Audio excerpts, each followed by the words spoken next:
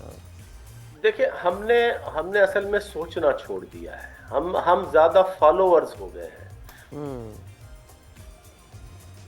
ہم خود نہیں سوچتے، ہماری اپنی کوئی سوچ نہیں ہے.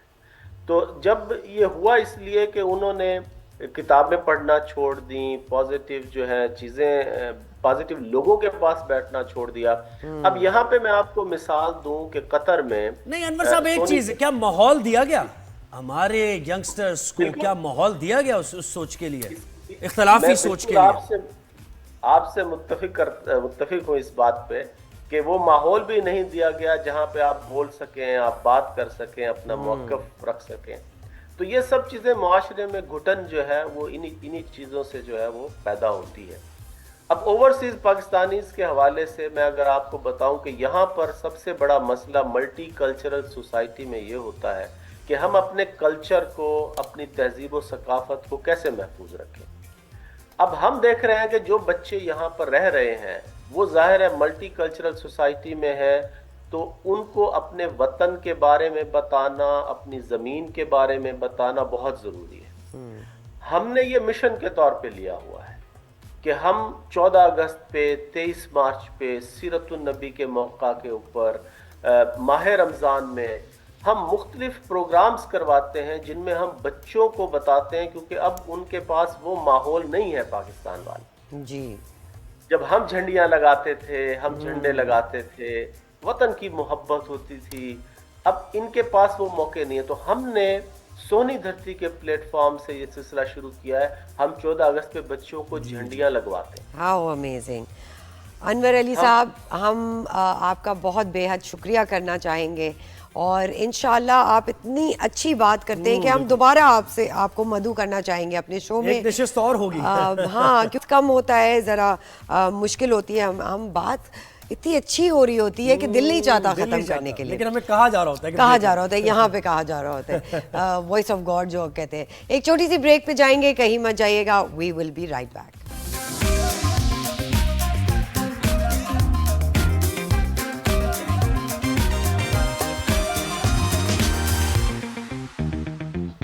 جی welcome back viewers. Fake news Pakistan میں بہت زیادہ پھیل رہی ہے. سوشل میڈیا کو لے لیں، باہر کے ملکوں میں یہ نیوز جاتی ہے، and obviously this doesn't represent a good picture of Pakistan. بالکل. تو اس کو روکا کیسے جائے گا؟ اس سے متعلق حکمت عملی بنائی جا رہی ہے. حکومت نے سائبر کرائم ترمیمی بل کا ابتدائی مسودہ تیار کر لیا ہے. نئے مسودے میں کچھ اہم تبدیلیاں بھی کی گئی ہیں. ایک پیکج دیکھیے، اور اس کے بعد ہمارے ساتھ سینئر صحافی و تجزیہ کار منصور علی خان ہوں گے، ان سے بات کریں گے.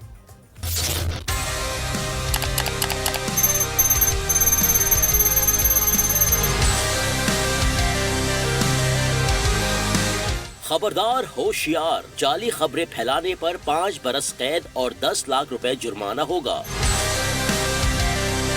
مسودے کے تحت ڈیجیٹل رائٹس پروٹیکشن اتھارٹی قائم کی جائے گی. اتھارٹی کو سوشل میڈیا سے مواد بلاک کرنے یا ہٹانے کا اختیار ہوگا. اتھارٹی کے پاس فوج اور عدلیہ کے خلاف آن لائن مواد کو ہٹانے کا اختیار حاصل ہوگا. مذہبی، فرقہ وارانہ یا نسلی بنیادوں پر نفرت پھیلانے سے متعلق شیئر کیے گئے مواد کو ہٹانے کا اختیار بھی حاصل ہوگا. جھوٹی معلومات دنیا کو درپیش سب سے بڑے خطرات میں سے ایک بن چکی ہے. عالمی اقتصادی فورم کی 2024 کی گلوبل رسک رپورٹ کے مطابق مس انفارمیشن اور گمراہ کن بیانیے سے متاثر ہونے والے ممالک کی فہرست میں پاکستان بھی شامل ہے. رپورٹ کے مطابق پاکستان فیک نیوز سے شدید متاثر ہو رہا ہے. پاکستان میں جھوٹی معلومات اور گمراہ کن غلط بیانیے کے خطرات آئندہ 2 برسوں میں سب سے زیادہ اہم چیلنجز میں شامل ہو سکتے ہیں، اور جھوٹی معلومات کا یہ خطرہ ملک کو درپیش مجموعی چیلنجز میں 4تھے نمبر پر ہے.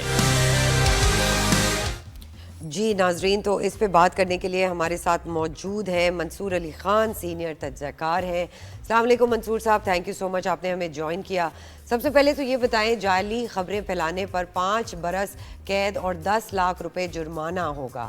حکومت نے سائبر کرائم پر ترمیمی بل کا ابتدائی مسودہ تیار کر لیا ہے. کیسے دیکھتے ہیں آپ اس بل کو؟ دیکھیے میں یہ بات مانتا ہوں کہ پاکستان کے اندر بلکہ پوری دنیا کے اندر جو ہے وہ فیک نیوز ایک بہت بڑا مسئلہ ہے. دیر از نو کوشچن اباؤٹ دیٹ. لیکن یہاں پہ صرف مسئلہ یہ ہے کہ قوانین بنتے ہیں, وہ قوانین دیکھنے میں بہت اچھے ہوتے ہیں, ان کی افادیت بھی ہوتی ہے, لیکن ان کا استعمال بڑا غلط کیا جاتا ہے. یہاں پہ اپنے سیاسی مخالفین کو چپ کرانے کے لیے بھی اس کا استعمال ہوتا ہے. تو پاکستان کے اندر اگر واقعی یہاں پہ بھی فیک نیوز ایک بہت بڑا مسئلہ ہے, جعلی خبریں اپنے سیاسی مقاصد کی خاطر پھیلائی جاتی ہیں, اور اگر ان کا سدباب کسی طرح ہو سکتا ہے تو وہ بالکل ہونا چاہیے. لیکن ساتھ ہی ساتھ یہ بہت امپورٹنٹ ہے کہ اس قانون کا استعمال جو ہے وہ اپنے مخالفین کو چپ کرانے کے لیے یا انہیں جیل میں بند کرنے کے لیے قطعی طور پہ نہیں ہونا چاہیے. اچھا یہ بتائیے گا کہ ایک تاثر یہ بھی ہے کہ جب اصل خبر نشر کرنے پر غیر اعلانیہ پابندی ہوگی تو یعنی فیک نیوز کے لیے بھی آسانی ہوگی کہ وہ اپنی جگہ زیادہ بنا سکیں. تو کیا یہ درست ہے؟ میرا خیال میں کچھ حد تک آپ کہہ سکتے ہیں درست ہے, کیونکہ یہاں پہ تو اگر اصل خبر آ بھی جائے تب بھی فیک نیوز تو چلتی رہتی ہے. ایسا نہیں ہے کہ فیک نیوز نہیں چلتی, کیونکہ یہ اگر ایک مقصد کے لیے فیک نیوز بنائی اور پھیلائی جاتی ہے تو وہ مقصد تو جاری و ساری رہے گا. اس کو ٹوسٹ کرنا تو آپ اس کو روک تو نہیں سکیں گے انٹل اور انلیس آپ اگلے کو سزا نہ دینا شروع کریں, جو کہ اب میرے خیال میں سلسلہ کچھ حد تک شروع ہوا ہے. تو ہاں یہاں پہ پوری دنیا کے اندر اصل خبر بھی چلتی ہے, لیکن ساتھ ساتھ جو ہے وہ فیک نیوز پھیلانے والے, فیک نیوز بنانے والے عناصر ایسے موجود ہوتے ہیں. اور میں سمجھتا ہوں کہ پاکستان کے اندر جو ہے وہ اس حوالے سے شاید ہم بہت پیچھے رہ گئے ہیں. قانون سازی کرنے کے حوالے سے ہم بہت پیچھے رہ گئے, ہمیں بہت پہلے جو ہے اس کا سدباب کر دینا چاہیے. اچھا بھی کہیے گا کہ جیسے ابھی آپ نے دیکھا کہ مطیع اللہ جان جیسے صحافی پر اداروں کے مقدمہ بھی درج کر لیا گیا, اور ایک طرف حکومتی ترجمان یہ کہتے ہیں کہ وہ فیک نیوز پھیلا رہے تھے جبکہ ان پر مقدمہ آئس کا بنا دیا گیا. تو بظاہر تو دونوں ہی یہ فیک نیوز لگتی ہے نا. ایسے اقدامات کی روک تھام کو کیسے ممکن بنایا جا سکتا ہے صورتحال میں؟ دیکھیے میرے خیال میں یہ ایک چیز کا تو ڈفرینس ہے. مطیع اللہ جان جو ہے, پہلی بات تو ظاہری بات ہے, میں اس بات کی بڑی شدید الفاظ میں مذمت کرتا ہوں کہ ایک سینئر صحافی کے ساتھ جو ہے وہ یہ سب کچھ ہوا ہے. دوسری بات یہ کہ یہ اٹس سیلف اتنا ایک بھونڈا طریقہ کار ہے کہ آپ یہ کہیں کہ چونکہ مطیع اللہ جان الیجڈلی کوئی فیک نیوز دے رہے تھے تو اس لیے ان کے اوپر یہ پرچہ کیا گیا. مطلب اس سے آپ اندازہ کر سکتے ہیں کہ یہاں پہ قانون جو ہے اسے کس طرح استعمال کیا جاتا ہے کہ آپ کو اگر کوئی مسئلہ تھا تو وہ کچھ اور تھا, لیکن پرچہ آپ نے کسی اور چیز کا کاٹ دیا. تو یہ کس حد تک ناانصافی ہے ایک صحافی کے ساتھ, آپ اسی سے اس بات کا اندازہ کر لگا لیجئے. لیکن دوسری بات یہ کہ اگر یہ پرچہ کٹا ہے یہ کسی, تو وہ فیک نیوز کے تو اس میں نہیں آتا, فیک پولیس رپورٹ کے اس میں ضرور آتا ہے. اور فیک پولیس رپورٹ ایک بالکل ڈفرینٹ سبجیکٹ ہے, اور اس کا سدباب جو ہے وہ میرے خیال میں پولیس کی اصلاحات سے ہوگا, فیک نیوز کی اصلاحات سے کبھی بھی نہیں ہوگا. مطلب اس کا اس سے کوئی تعلق نہیں ہے.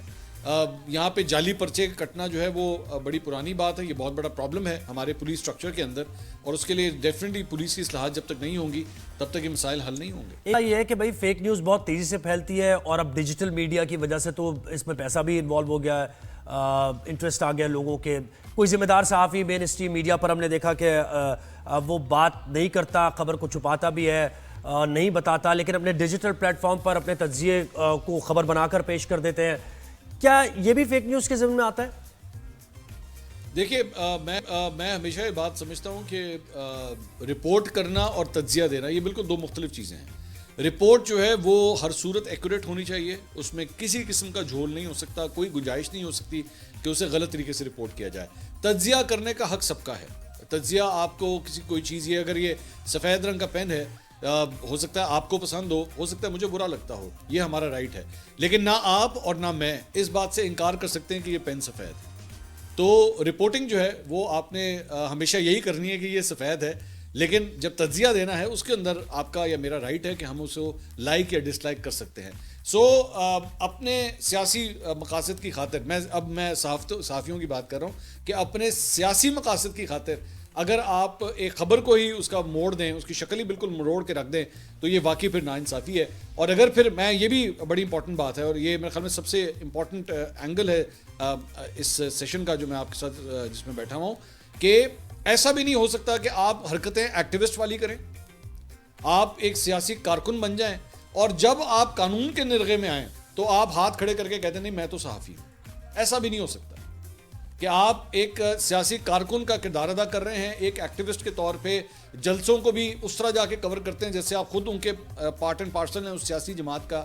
آپ کے یوٹیوب چینلوں کے اوپر بھی جو ہے ان کی لائیو کوریج دکھائی جاتی ہے, سارا کچھ یہ ہو رہا ہے. لیکن جب آپ جھوٹی نیوز پھیلاتے ہوئے پکڑے جائیں, پولیس کے نرغے میں آ جائیں, تو آپ کہیں دیکھیں میرے ساتھ کتنا ناانصافی ہو رہی ہے, میں جرنلسٹ ہوں. ایسا نہیں ہو سکتا. اگر آپ نے ایکٹیوسٹ بننا ہے تو پھر آپ ایکٹیوسٹ والے ہی قانون کے نیچے بھی آئیں گے, اور اگر آپ نے جرنلسٹ بننا ہے تو پھر آپ کو جرنلسٹ بن کے رہنا پڑے گا, اور جرنلسٹ کے ایتھکس کو بھی آپ کو فالو کرنا پڑے گا. یہ ڈفرینس ہے دونوں کے. بالکل آپ صحیح کہہ رہے ہیں, رسپانسبل جرنلزم بہت زیادہ ضروری ہے. اچھا یہ بتائیے گا کہ موجودہ حالات میں کئی اکاؤنٹ سے تحریک انصاف کے حق میں فیک نیوز پھیلائی جا رہی ہے, اس سے پارٹی کو فائدہ ہو رہا ہے یا نقصان ہو رہا ہے؟ دیکھیے فی الحال تو وہ پارٹی سمجھتی ہے کہ انہیں بہت فائدہ ہو رہا ہے, اور یہ اب سے نہیں ہو رہا. میں سمجھتا ہوں پاکستان تحریک انصاف جو ہے کم از کم 2011 سے لے کر آج تک, مطلب میرے خیال میں 13 سال ہو چکے ہیں, 14 ہونے والے ہیں, یہ اس پورے مومنٹم کا جو ہے وہ فائدہ اٹھاتی ہے. میں ایک ورڈ ہے جو بہت کم استعمال ہوتا ہے, وہ ہے ڈیجیٹل لٹریسی. پاکستان میں لٹریسی کی بہت کمی ہے, ڈیجیٹل لٹریسی کی تو اس سے بھی زیادہ کمی ہے. مطلب آپ مجھے بتائیے کہ آج اگر ایک عام شہری جو سڑک پہ گھوم رہا ہو, آپ اس کو جا کے بتائیں کہ جناب یہ فیس بک کے اوپر یا ٹویٹر کے اوپر یا کسی جگہ کے اوپر یہ خبر آئی ہے, آپ کے خیال میں اس کے اندر اتنی ایبلٹی موجود ہے کہ وہ بیٹھ کے اس کو اوتھینٹیکیٹ کر سکے گا؟ وہ مختلف ویب سائٹس کے اوپر جا کے, مختلف نیوز چینلز کے اوپر جا کے, نیوز ویب سائٹس کے اوپر جا کے اس خبر کی تحقیق کر سکے گا؟ نہیں. وہ پہلی دفعہ پڑھے گا, وہ کہے گا ہاں ٹھیک ہے. اگر کہیں اور دوبارہ اس نے یہ خبر پڑھ لی, دوسری دفعہ بھی کہیں اور کسی اور فیک اکاؤنٹ کے اوپر, کسی اور ایسے ذریعے کے اوپر پڑھ لی, تو اس کا یقین تو پختہ ہو جائے گا کہ نہیں یہ ہوا ہے. اب آپ اس کو لاکھ سمجھاتے رہیں کہ نہیں بھائی یہ ایک مقصد کی خاطر یہ فیک نیوز اس طرح پھیلائی جا رہی ہے, وہ نہیں مانے گا. تو پاکستان تحریک انصاف, میں اسپیسیفکلی کہوں گا کہ پاکستان تحریک انصاف سب سے زیادہ سوشل میڈیا کے اوپر ایکٹیو ہے, اور سب سے زیادہ یہ فیک نیوز پھیلانے کا جو کاروبار ہے وہ بھی پاکستان تحریک انصاف نے کیا ہے. میں نے تمام سیاسی جماعتوں میں, اور یہ ریشو اتنی بڑی ہے, اتنا بڑا ڈفرینس ہے کہ مثال کے طور پہ اگر 100% کی سپیس ہے سیاسی جماعتوں کی سوشل میڈیا کے اوپر, تو میرا خیال میں کم از کم 80% جو ہے وہ پاکستان تحریک انصاف ہے اس کے اوپر. اور چونکہ وہ اتنی زیادہ ہے تو چاہے وہ اچھائی ہو یا برائی ہو, دونوں کا کریڈٹ بھی اتنا ہی پاکستان تحریک انصاف کو جائے. جی صحافی اور اینکر پرسن منصور علی خان نے ہمیں جوائن کیا تھا, بہت شکریہ منصور آپ کا. اچھا یہ 2-3 باتیں انہوں نے جو کی ہیں, ایک تو خواہش کو خبر بنا کر پیش کرنا, یہ بھی آج کل ہو رہا ہے. دوسری چیز یہ ہے کہ تجزیے کو بھی اپنی خبر بنا کر پیش کرنا, کیونکہ لوگوں کے لیے پرابلم یہ ہوتی ہے کہ لوگ ان فائن ٹیکنیکلٹیز کو نہیں جانتے. جب کوئی کریڈیبل آدمی الیکٹرانک میڈیا پر بیٹھ کر اپنے تجزیے کو خبر بنا کر پیش کر رہا ہے تو وہ اوپینین میکر ہے, وہ لوگوں تک وہ بات پہنچا رہا ہے, اسی لیے تو کریڈیبلٹی تھوڑی کم ہوئی ہے. بالکل. اور یہ فیک نیوز کو پھر ظاہر روم بھی ملا ہے جب آپ اصل خبر کو, جیسے انہوں نے کہا کہ جرنلزم کو بھی بہت رسپانسبلٹی کے ساتھ آگے لے کے جانا چاہیے. بالکل. تو ہم اس لوگوں تک جو معلومات کی رسائی ہے وہ پہنچانا ہمارا کام ہے. تو اگر ہم معلومات صحیح ذریعے سے نہیں پہنچائیں گے, اوتھینٹک نہیں پہنچائیں گے, تو پھر وہ جو فیک نیوز ہے اس کی ونڈو کھلے گی اور سب مختلف متضاد باتیں کر رہے ہوں گے, متضاد چیزیں سامنے آ رہی ہوں گی, اس کو روک نہیں سکے گا. اس کو روک نہیں سکتا ہے. جی بالکل. ایک چھوٹی سی بریک لیں گے, کہیں مت جائیے گا, we will be right back.